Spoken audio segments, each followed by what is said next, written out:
Salut, c'est Marc, bienvenue sur cette chaîne consacrée à la création de sites WordPress. Dans cette vidéo, on va parler des slugs WordPress et comment les optimiser pour que ce soit le plus efficace possible pour vos visiteurs, mais également pour les moteurs de recherche.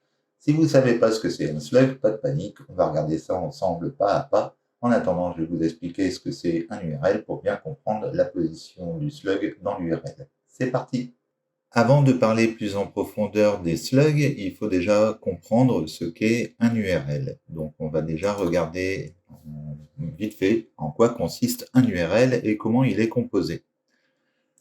Un URL est composé généralement d'une adresse protocole, d'un nom de domaine et d'un article. Pour plus de détails, on peut déployer cette vue qui va expliquer un petit peu le fonctionnement. Donc dans un URL, ça va être l'ensemble de l'adresse Internet qui va être tapée dans le navigateur pour accéder à un contenu. C'est ça que vous allez partager au niveau de vos réseaux sociaux ou à n'importe quel visiteur auquel vous voudriez partager votre contenu. Donc c'est l'adresse Internet complète que l'on rentre dans le navigateur. On a ensuite le permalien. Le permalien concerne toute la structure qui se base juste derrière le nom de domaine. Donc ici, on a https://www.nomdedomaine.fr. Donc le permalien, ça va être tout ce qui concerne la structure qui va être juste derrière le lien avec le nom de domaine. Et dans ce permalien, on va donc retrouver différents slugs. Donc on peut retrouver le slug des catégories, on peut retrouver le slug des étiquettes, on peut retrouver également le slug de la page ou de l'article que l'on veut consulter. Donc un permalien est composé de plusieurs slugs. Enfin, peut être composé de plusieurs slugs. Ça, c'est à vous de le déterminer dans le réglage de vos permaliens au niveau de WordPress. Donc le lien URL est composé du protocole d'accès, donc ça peut être du HTTP ou du HTTPS. Ensuite, on retrouve généralement un sous-domaine qui est utilisé ou non, ça dépend comment vous utilisez vos URL au niveau de votre site internet. On retrouve également le nom de domaine, donc ça peut être du .fr, .com, ce que vous voulez. Et ensuite, donc, on va retrouver la structure de permalien composée de slugs de différentes sortes qu'on va pouvoir modifier à l'intérieur de WordPress. On va voir maintenant l'importance des slugs et de leur configuration. Donc, par défaut, quand vous allez créer un article ou une page au niveau de WordPress, si vous ne lui attribuez pas de titre et que vous la sauvegardez, WordPress va lui donner un identifiant. Cet identifiant correspond en fait à l'identifiant dans la base de données de l'article en question. Donc par défaut, votre URL pour accéder au contenu se présentera sous cette forme-là, avec le chiffre qui va changer ici en fonction de votre publication. Donc c'est quelque chose à éviter, mais on en reparlera juste après. Donc pour éviter cette chose-là, il suffit simplement de donner un titre dès le départ à votre publication pour que WordPress va transformer directement cette URL, qui n'est pas vraiment pratique, par une URL beaucoup plus pertinente, puisqu'il va reprendre le titre de votre publication. WordPress va supprimer automatiquement les caractères spéciaux qui se trouvent au niveau de votre titre. Donc, il va se servir de votre titre la première fois que vous allez créer un article ou un post sur WordPress. Il va se servir du titre et il va en supprimer tous les caractères spéciaux, donc tous les caractères avec des accents, des i-trémas, etc. Tout ça, ça va partir et les apostrophes aussi, les ponctuations vont disparaître. Donc, les espaces seront remplacés automatiquement par des tirets du 6. En fait, c'est la touche Alt gras plus 6. Donc, on aura des tirets de séparation entre chaque mot, ce qui va permettre de remplacer tous les espaces qui sont faits entre les mots. Ensuite, les apostrophes seront supprimées. Par exemple, si on écrit « Je reste à l'écoute », il va prendre ce titre-là et il va le transformer en « Je reste à l'écoute » avec le L majuscule, enfin le L qui sera rattaché au mot directement. On n'aura pas L-écoute, ça sera directement l'écoute qui sera mis. On peut remplacer ces tirets du 6 par deux autres symboles. Il est possible de remplacer ces tirets du 6 par un underscore. Donc un underscore, c'est la touche Alt-Gras plus 8 de votre clavier, ou par un point. Sachant que ce ne sont pas des pratiques super idéales au niveau de la lecture des URL, surtout pour vos visiteurs.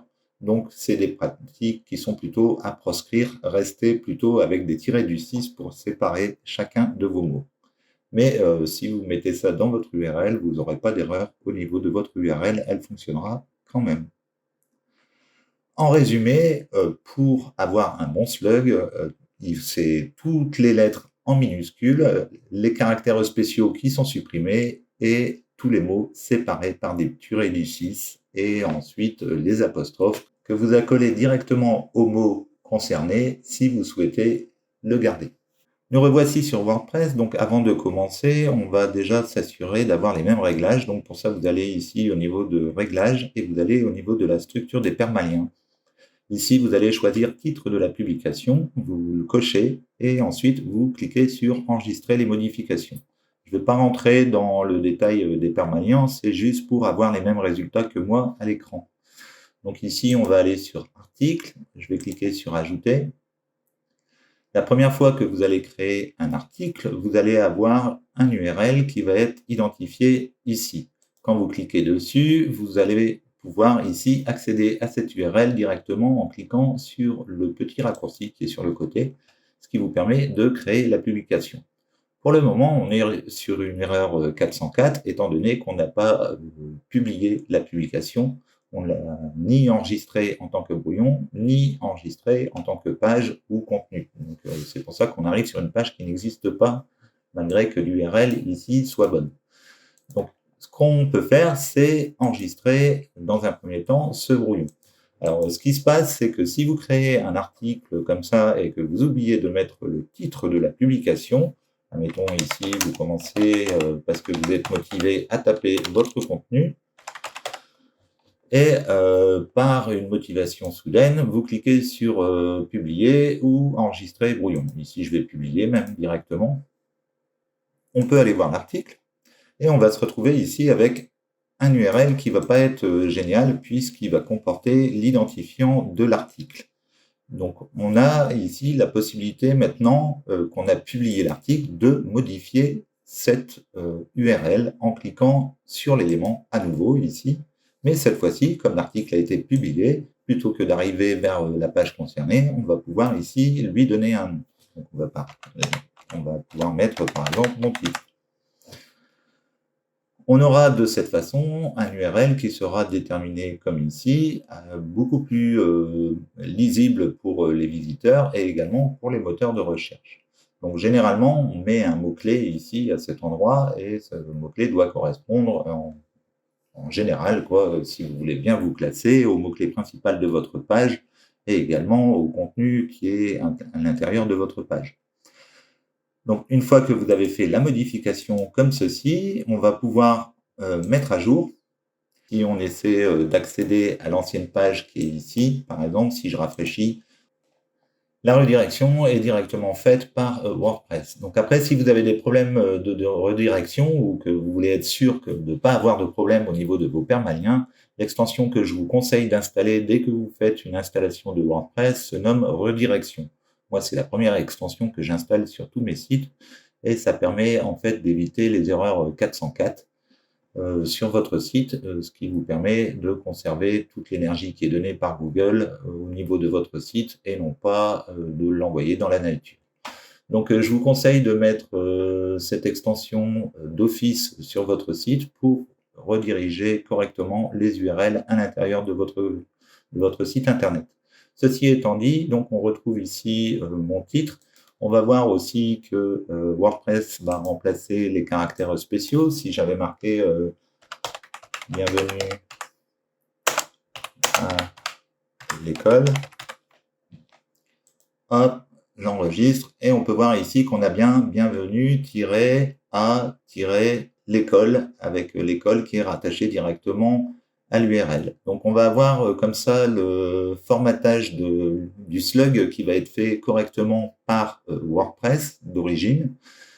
Autre chose au niveau des slugs, c'est que on n'a pas besoin d'ajouter tous les mots à l'intérieur d'un slug. Par exemple, ici, si je vais créer un nouvel article pour que ce soit plus simple, je vais faire ajouter. Je voudrais apprendre la guitare pour bien jouer.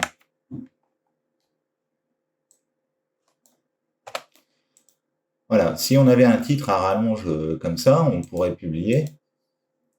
Et l'URL qu'on va avoir, c'est « Je voudrais apprendre la guitare pour bien jouer ». On n'a pas besoin de mettre tous ces caractères à l'intérieur de notre URL. On peut lui donner simplement les mots pertinents qui vont nous permettre d'identifier notre article. En l'occurrence, ici, ce qu'on pourrait faire, c'est dans notre URL supprimer différents caractères. Donc, je voudrais apprendre à jouer la guitare pour bien jouer.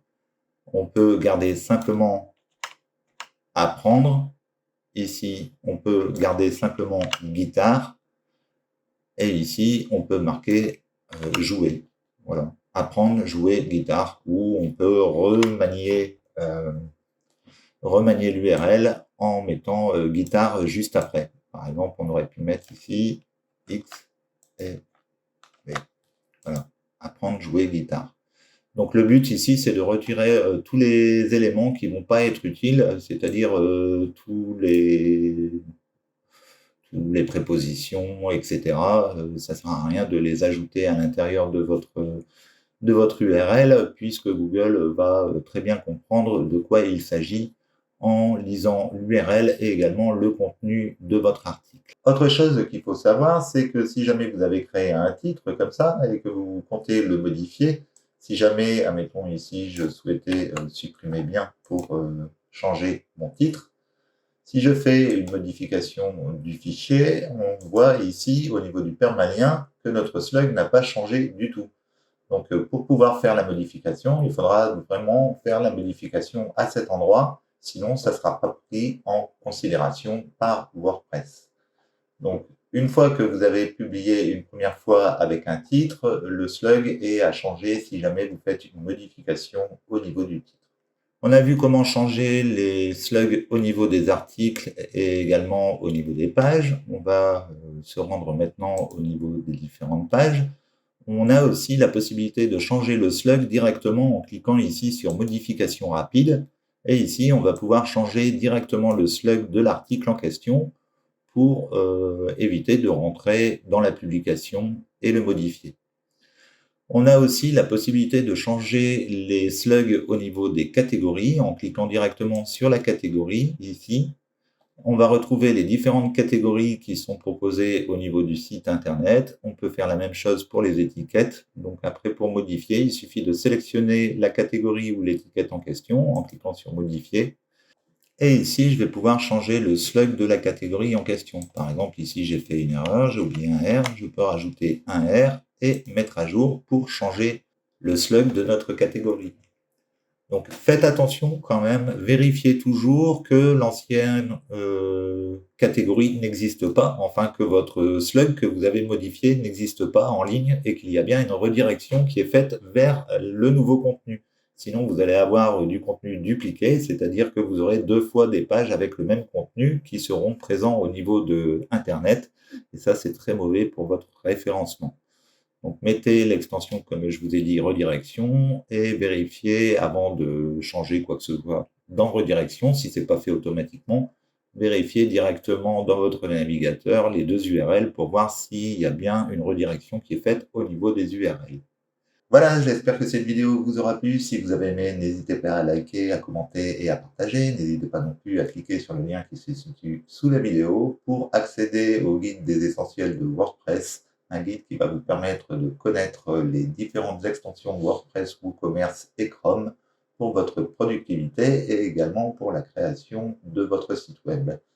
N'hésitez pas non plus à me contacter si vous avez des projets de création de site web et que le technique c'est pas fait pour vous. Vous pouvez me contacter, je propose la création de sites internet et également d'autres prestations qui ne sont pas forcément affichées puisque je suis en cours de rédaction des prestations en question. En attendant, je vous remercie d'avoir suivi cette vidéo, je vous souhaite une bonne journée et je vous dis à bientôt pour une prochaine vidéo. Ciao, ciao! Check the mic and make sure it sound right, boys.